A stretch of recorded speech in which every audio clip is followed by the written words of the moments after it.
Le long de la Dour, à Tarbes, une maison de l'ancien American Park abrite pendant des décennies 13 huiles sur toile, des coupures de presse et plusieurs photographies. Ces objets ont appartenu à Zelman et Bert Hüttges, un couple de réfugiés juifs polonais arrivés en juin 1940, arrêtés le 4 janvier 1944 à leur logement par la Gestapo et assassinés à Auschwitz durant l'hiver 1944.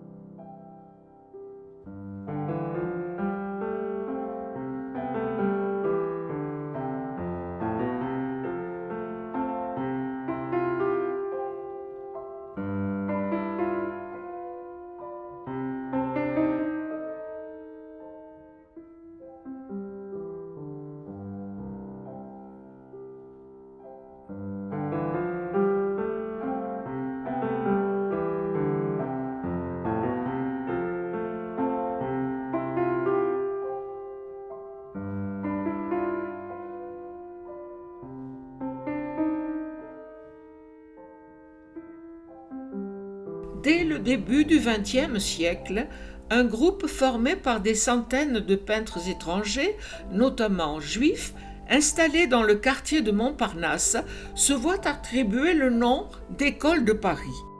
Le terme, choisi en 1925 par le critique d'art André Warnaud, ne définit pas un mouvement artistique, mais un fait historique et social. S'ensuit la création d'un solide réseau d'amitié et de solidarité.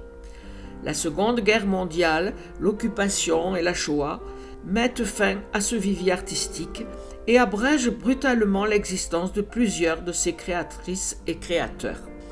De nombreux juifs étrangers français quittent à partir de juin 1940 la zone occupée pour trouver refuge dans le sud de la France. Zelman et Berthe se marient en 1931 et sont naturalisés français par décret du 7 septembre 1931, naturalisation qu'ils perdront pendant le régime de Vichy. Durant l'entre-deux-guerres, les peintures et sculptures d'Hüttges sont exposées dans plusieurs galeries parisiennes. En 1940, Berthe et Zelman quittent Paris et s'installent à Tarbes. Zelman est employé chez Hispano Suiza à Sousse en tant que dessinateur technique. Les œuvres que laisse Hüttges derrière lui n'ont pas été officiellement spoliées. Toutefois, le contexte de pression sociale et économique, d'ostracisation et de rafle des populations juives, mais également les lacunes concernant les raisons de l'arrestation du couple, délation ou continuité des arrestations de juifs étrangers, constituent une circonstance très atténuante à la passation d'étoiles entre l'artiste et son logeur.